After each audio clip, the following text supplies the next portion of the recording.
Hello everyone, Gyandeep अकॅडमीमध्ये तुम्हा सगळ्यांचं पुन्हा एकदा स्वागत आहे. या एक्सप्लेन सेशन मध्ये आपण आज मुंबईमधील सध्याच्या प्रदूषणाच्या स्थितीवर चर्चा करणार आहोत. अलीकडेच हे आयडेंटिफाय झालं की मागच्या काही वर्षांमध्ये अशा अनेक घटना घडल्या ज्यावेळेस मुंबईमध्ये प्रदूषणाची स्थिती ही दिल्लीपेक्षा गंभीर होती.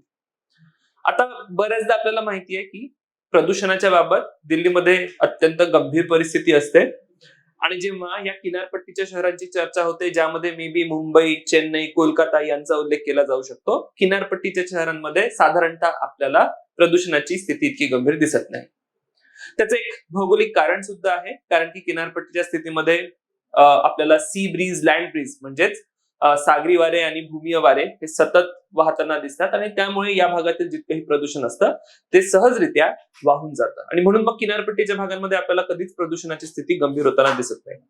पण मागच्या 2-3 वर्षांमध्ये अनेक अशा घटना घडल्यात ज्यावेळेस मुंबईमधील प्रदूषणाची स्थिती ही दिल्लीतील प्रदूषणाच्या स्थितीपेक्षा गंभीर झाली आणि आता सुद्धा ऑक्टोबर महिन्यामध्ये पुन्हा एकदा ती स्थिती आपल्याला बघायला मिळते आणि मुंबईमध्ये सध्याची जी एक प्रदूषणाची स्थिती आपल्याला दिसून येते त्यामध्ये देशामध्ये सगळ्यात जास्त प्रदूषणाची नोंद जर कुठे झाली असेल तर ही मुंबईमध्ये झाल्याचं दिसतं.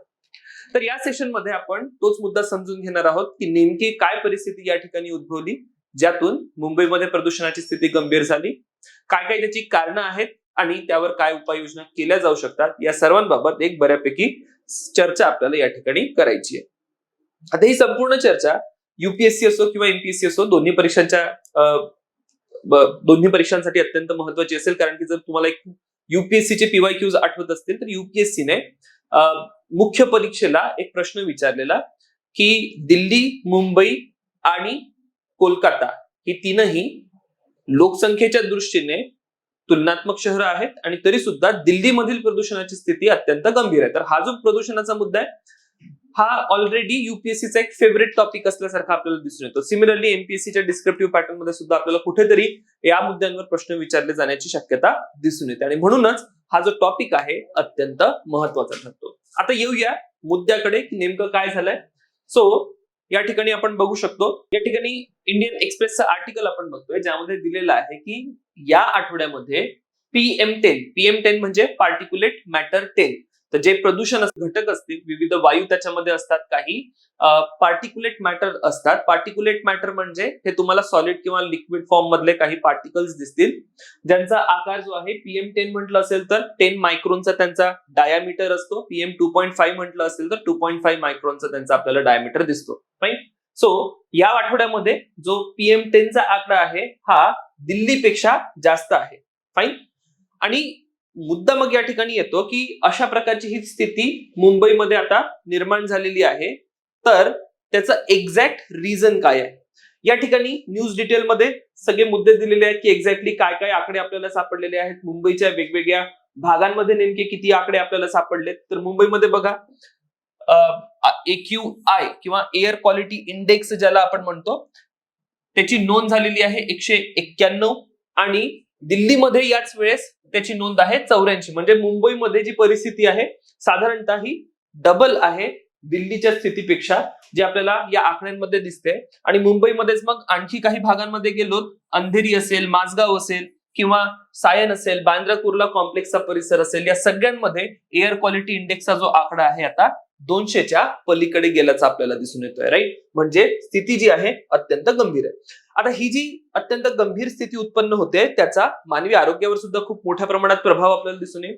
आणि मागच्या काही दिवसांमध्ये मुंबईच्या अनेक हॉस्पिटल्समध्ये अशा प्रकारचं आपल्याला एक चित्र दिसून येतं की जे काही लंग रिलेटेड डिसीजेस आहेत किंवा लंग रिलेटेड एलिमेंट्स आहेत यांच्या पेशंटची संख्या सुद्धा वाढते. सो स्वाभाविक आहे, जर वायू प्रदूषणाची स्थिती गंभीर होते तर त्यातून जे काही लंग रिलेटेड डिसीजेस असतील किंवा श्वसनाशी संबंधित जितकेही आजार असतील ते सगळे आजार आपल्याला वाढताना दिसतील. फाईन. सो मानवी जीवनावर याचा काय परिणाम असेल तर तो आपण या ठिकाणी बघितलाय की अत्यंत घातक असा परिणाम तुम्हाला या ठिकाणी दिसून येतो. या ठिकाणी दिलेले सुद्धा आहे की मागच्या काही वर्षांमध्ये कशा प्रकारे दिल्लीमध्ये विविध श्वसनासंबंधी आजाराने कशा प्रकारे मृत्यू झालेले आहेत. तर हा जर तुम्ही चार्ट बघितला, या चार्ट मध्ये तुम्हाला त्या डिटेल्स दिसतील की अस्थमा असो किंवा लंग कॅन्सर असो याच्याशी जे संबंधित जितकेही डेथ्स आहेत, मृत्यू आहेत, त्यांचा आकडा दिवसेंदिवस वाढतोय. आणि मग कुठेतरी हा जो आकडा वाढतोय त्याचं एक प्रमुख कारण जे दिलं जाईल ते प्रमुख कारण आपल्याला या प्रदूषणासंबंधीच कारण या ठिकाणी दिसतील. या पॅराग्राफ मध्ये तुम्हाला बाकीचे जितकेही प्रदूषणासंबंधी आकडे आहेत, सफरचा एक डेटा असतो ज्यामध्ये प्रदूषण जे आहे AQI किती असेल ते या ठिकाणी सांगितलेलं आहे. जर आपण प्रदूषणाची स्थिती बघितली मुंबईची, तर ती पुअर कॅटेगरी किंवा व्हेरी पुअर कॅटेगरी मधली प्रदूषणाची स्थिती तुम्हाला या ठिकाणी दिसेल. खालच्या पॅराग्राफ मध्ये दिलेलं आहे की कधी आपण पुअर किंवा व्हेरी पुअर अशी कंडिशन या ठिकाणी मेन्शन करतो. सो तो पार्ट सुद्धा कधीतरी आपण वेगळ्या पर्यावरण संबंधी डिस्कशन मध्ये घेऊया. आता जाणून घेऊ की नेमकी ही जी काही परिस्थिती आहे ती का निर्माण झाली. सगळ्यात पहिले जेव्हा आपण या प्रदूषणाच्या स्थितीची कारणे समजून घेण्याचा प्रयत्न करतोय, तर 3 पद्धतीने ही कारणे जी आहेत या ठिकाणी आपण मांडू शकतो.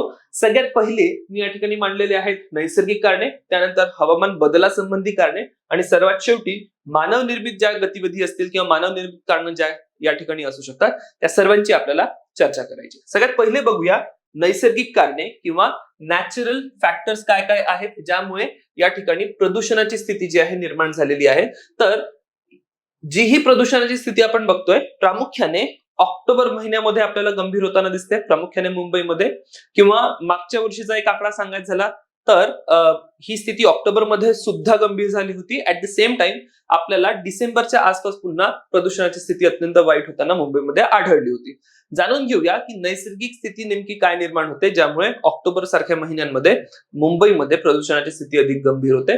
जर मुंबईची आता तुम्ही एक स्थान समजून घेतले आणि वाऱ्यांचा पॅटर्न समजून घेतलं तर त्यातनं आपल्याला हे नैसर्गिक कारण जी आहे ती खूप चांगल्याने समजून येतील. तर मुंबईचं जे स्थान आहे, मुंबईचं स्थान आहे कोस्टल लोकेशन किंवा आपण म्हणू की मुंबई हे एक किनारपट्टीचं शहर आहे. फाईन. आणि किनारपट्टीच्या शहरांमध्ये ज्या प्रकारे आपण ऑलरेडी सांगितलं, हवा नेहमी खेळती असेल, सागरी वारे आणि भूमीय वारे सतत वाहत असतात, त्यामुळे प्रदूषण त्या ठिकाणी इतक्या मोठ्या प्रमाणात साचत नाही. याचीच जर तुलना मी दिल्ली सारख्या स्थानांशी केली, जर मी दिल्लीला गेलो, दिल्ली हे एक आंतरिक स्थान आहे किंवा कॉन्टिनेंटल लोकेशन आहे आणि या कॉन्टिनेंटल लोकेशनवर किंवा आंतरिक स्थानांवर हवा इतकी खेळती नसते आणि म्हणूनच तुम्हाला जितकंही प्रदूषण या ठिकाणी उत्सर्जित होताना दिसतं हे सर्वच्या सर्व प्रदूषण दिल्लीमध्ये साचून राहतं आणि म्हणूनच दिल्लीमध्ये प्रदूषणाची स्थिती अत्यंत गंभीर असते. मुंबईची जर चर्चा आपण करतोय, एक मुद्दा आपण समजून घेतला की जे सागरी आणि भूमीय वारे आहेत त्याच्यामुळे प्रदूषण या ठिकाणी साचणार नाही. पण एक पर्टिक्युलर पिरियड येईल, ऑक्टोबर महिन्याचा जनरली हा पिरियड असतो, ट्रान्झिशन होताना आपल्याला दिसतं. साधारणतः तुम्ही ऑक्टोबर मध्ये गेलात तर जी वाऱ्याची स्थिती आहे याच्या ऑक्टोबरच्या आधी आपल्याला नैऋत्य मोसमी वारे या ठिकाणी दिसून येतात आणि त्यानंतर जेव्हा आपण ऑक्टोबर नंतर नोव्हेंबर, डिसेंबर, जानेवारी हा पिरियड बघतो, साधारणतः जी दिशा असेल वाऱ्यांची ती ईशान्य दिशा आपल्याला दिसून येते. फाईन. सो जेव्हा मान्सून मधनं आपण हिवाळ्यामध्ये संक्रमण करतोय, हा एक पर्टिक्युलर पिरियड जो आहे एक ट्रान्झिशनचा पिरियड असतो आणि हे सगळे ट्रान्झिशन जे आहे हे ट्रान्झिशन ऑक्टोबर महिन्यामध्ये होत असतं. आणि ऑक्टोबर महिन्यामध्ये मोठ्या स्केलवर म्हणजे स्थानिक स्तरावर जे सागरीय वारे, भूमीय वारे ते आहेच, ठीक आहे, पण त्यांची या ठिकाणी चर्चा होत नाहीये. आता एक लार्जर स्केलवर आपण विंड पॅटर्न जे आहे ते समजून घेतोय.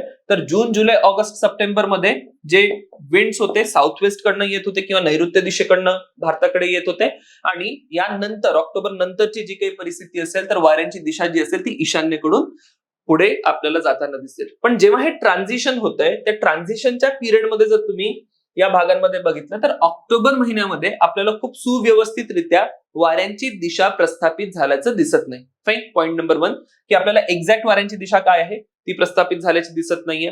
दुसरा एक अत्यंत महत्वाचा मुद्दा तुम्हाला या ठिकाणी नोंद करायचा आहे की जर वाऱ्याची दिशा जर प्रस्थापित झालेली नसेल तर जर वाऱ्यांचा वेग असेल तो वेग सुद्धा तितका जास्त आपल्याला आढळत नाही. जर तुम्ही मुंबईमधील वाऱ्यांचा वेग बघितला तर मुंबईतील वाऱ्यांचा वेग हा ऑक्टोबर महिन्यामध्ये सर्वात कमी असल्याचं आपल्याला आढळतं आणि जेव्हा वाऱ्याचा वेग सगळ्यात जास्त कमी असेल तर वारा वाहत नाहीये आणि जितकंही प्रदूषण मग मुंबई सारख्या शहरांमध्ये या ठिकाणी होतंय ते सगळंच्या सगळं प्रदूषण त्याच शहरी भागांमध्ये साचून राहिल्याचं आपल्याला दिसून येतं. राईट. तर हे प्रमुख नैसर्गिक कारण तुम्हाला या ठिकाणी दिसेल की नैसर्गिक कारण काय, एकतर वाऱ्यांची दिशा व्यवस्थित प्रस्थापित झालेली नाहीये, ऑक्टोबरचा महिना आहे. आणि दुसरा एक महत्वाचा मुद्दा मग या ठिकाणी हा उद्भवतो की वाऱ्यांचा जो वेग आहे, वाऱ्यांचा वेग सुद्धा तितका जास्त नाहीये आणि म्हणूनच एकंदरीत या ठिकाणी स्थिती ही असेल की हवेमध्ये थोडीशी स्थिरता असेल. हवेमध्ये जेव्हा मी स्थिरता आहे म्हणतोय तर वारा वाहत नाहीये तेवढ्या चांगल्याने, आणि मग जेव्हा हवेमध्ये स्थिरता आहे तर जितकंही प्रदूषण या ठिकाणी आपल्याला उत्सर्जित होताना दिसतात हे सर्वच्या सर्व हवेमध्ये साचत जातात, राईट. आणि म्हणूनच मुंबईमध्ये ऑक्टोबर महिन्यामध्ये आपल्याला बऱ्याचदा ही स्थिती निर्माण होताना दिसते. तर हे झालं याचं नैसर्गिक कारण. याच्या पलीकडे आता मागच्या काही वर्षांमध्ये हवामान बदलाचा सुद्धा खूप मोठ्या प्रमाणात इथे प्रभाव दिसतोय. आणि हवामान बदलामध्ये आपल्याला हे दिसून येतं की हवेचं जे परिसंचरण आहे, बऱ्यापैकी हवेचं परिसंचरण बदलताना दिसतं. स्पेसिफिकली एल निनो ची परिस्थिती ज्या ज्या वर्षी असते त्यावेळेस आपल्याला हे हवेच्या परिसंचरणामध्ये बदल होताना दिसून येतो. साधारणतः नैऋत्य मान्सून वाऱ्यांमधनं ईशान्य मान्सून वाऱ्यांमध्ये जे संक्रमण होते, साधारणतः ऑक्टोबरमध्ये संक्रमण होतं आणि त्यावेळी नैसर्गिक परिस्थिती काय असेल ती आपण सांगितली. पण हे मागच्या काही वर्षांमध्ये काय झालं हवामान बदलामुळे तर किंवा एल निनोच्या परिस्थितीमुळे या संक्रमणाला सुद्धा आपल्याला थोडासा विलंब होताना दिसतोय. म्हणजे साधारणतः नैऋत्य ते ईशान्य ही दिशा जी आहे ती 2 दिवसांमध्ये किंवा आठवड्याभरामध्ये चेंज होऊन जाते. पण या वर्षी तरी अद्याप आपल्याला हे दिसून आलं की जवळजवळ आता 15 दिवसांचा कालावधी लोटलेला आहे आणि अजूनही संक्रमण जे आहे संक्रमण पूर्णपणे व्यवस्थित झालेलं नाहीये. म्हणजे आपण नैऋत्य मोसमी वाऱ्यांकडनं ईशान्य वाऱ्यांकडे अजूनही इतक्या व्यवस्थितरित्या संक्रमण केलेलं नाही. आणि म्हणूनच मग एक स्थिरतेची परिस्थिती जास्त लांब काळासाठी तुम्हाला या ठिकाणी दिसून येईल. समजा अल्प काळासाठी स्थिरतेची परिस्थिती आहे तर मे बी 2-4 दिवसांसाठी प्रदूषण त्या ठिकाणी उत्सर्जित होईल आणि प्रदूषण बऱ्यापैकी थोडं साचून राहील. पण ही संक्रमणाची स्थिती जितकी लांबत जाईल तितक्या जास्त लांब कालावधीसाठी सर्वच्या सर्व प्रदूषण या शहरी भागांमध्ये आपल्याला साचताना दिसतं. आणि म्हणूनच मग जी प्रदूषणाची स्थिती आहे ती अत्यंत गंभीर होत जाते. फाईन. तर हा एक हवामान बदलाचा कारण या ठिकाणी दिला जातो किंवा एल निनो ची परिस्थिती या ठिकाणी सुद्धा कारणीभूत असल्याचं सांगितलं जातं. शेवटी एक अत्यंत महत्वाचा मुद्दा जो इथे अधोरेखित करणे फार गरजेचे आहे ते म्हणजे मानवनिर्मित कारण. असं म्हटलं जातं की मुंबईच्या इतिहासामध्ये मागची काही 3-4 वर्ष जर आपण विचारात घेतली तर ही एक अत्यंत बदलाची वर्ष राहिलेली आहेत. बदल म्हणजे कोणत्या स्वरूपाचा बदल आपण या ठिकाणी सांगतोय तर प्रामुख्याने बांधकाम जर तुम्ही मागच्या काही वर्षांमध्ये बघितलं तर खूप मोठ्या प्रमाणात बांधकाम मुंबईमध्ये तुम्हाला होताना दिसेल. जागोजागी ते बांधकाम सुरू आहे, खाजगी क्षेत्रातलं असो किंवा सार्वजनिक क्षेत्रातलं. इतकं बांधकाम होतं की तुम्हाला जणू वाटेल की मुंबईचे सर्वच्या सर्व मुंबई ही बांधकामाला निघालेली आहे. बरेच मोठमोठाले प्रोजेक्ट्स हे राज्य सरकारद्वारे किंवा केंद्र सरकारद्वारे मुंबईमध्ये राबवले जात आहेत. खूप साऱ्या जुन्या बिल्डिंग्स मुंबईमध्ये आहेत त्या सुद्धा रिकन्स्ट्रक्शनला आलेल्या आहेत. तर त्यामुळे सुद्धा इथे खूप मोठ्या प्रमाणात बांधकाम होताना आपल्याला दिसतं. जेव्हा आपण प्रदूषकांची चर्चा करतो प्रदूषकांमध्ये बांधकाम ही एक अशी प्रक्रिया आहे ज्या प्रक्रियेतून खूप मोठ्या प्रमाणात प्रदूषके पडताना आपल्याला दिसून येतात. आता या प्रदूषकांमध्ये सॉलिड असू शकतं, लिक्विड असू शकतं, पार्टिक्युलेट मॅटर्सच्या फॉर्म मध्ये हे सगळं प्रदूषण होतं. आणि याच्यामध्ये आणखी काही हजार्डस पोल्युशन सुद्धा आपल्याला होताना दिसतं. जनरली सिमेंटचा वापर ज्या ज्या ठिकाणी केला जातो किंवा बांधकाम ज्या ठिकाणी पाडलेली जातात त्या सगळ्या भागांमध्ये आपल्याला हे दिसतं की सिमेंट सारखे जे काही पदार्थ आहेत ते सगळ्याच्या सगळे हवेमध्ये पसरतायत. ऍट द सेम टाइम या कॉन्क्रीटमध्ये काही हजार्डस मेटल्स सुद्धा आपल्याला आढळतात, ते सुद्धा वातावरणामध्ये शिरताना आपल्याला दिसून येतात. आता जेव्हा खूप मोठ्या प्रमाणात सार्वजनिक किंवा खाजगी बांधकाम मुंबईमध्ये आपल्याला होताना दिसते तर साहजिकच आहे की ही जी काही परिस्थिती या ठिकाणी आपल्याला दिसेल ती अत्यंत गंभीर होते. आणि म्हणूनच मग दिल्लीपेक्षाही ऑक्टोबर महिन्यामध्ये आता मुंबईमधील जी प्रदूषणाची स्थिती आहे ती अत्यंत गंभीर झाली आहे. अपेक्षा आहे की मे बी येत्या काही दिवसांमध्ये ही परिस्थिती निवळेल, हवेचं परिसंचरण जे आहे हे पुनर्प्रस्थापित होईल आणि हवा वाहती असेल तर प्रदूषण मुंबईमध्ये साचून राहणार नाही. त्यावेळेस मे बी हा प्रॉब्लेम सॉल्व्ह होईल.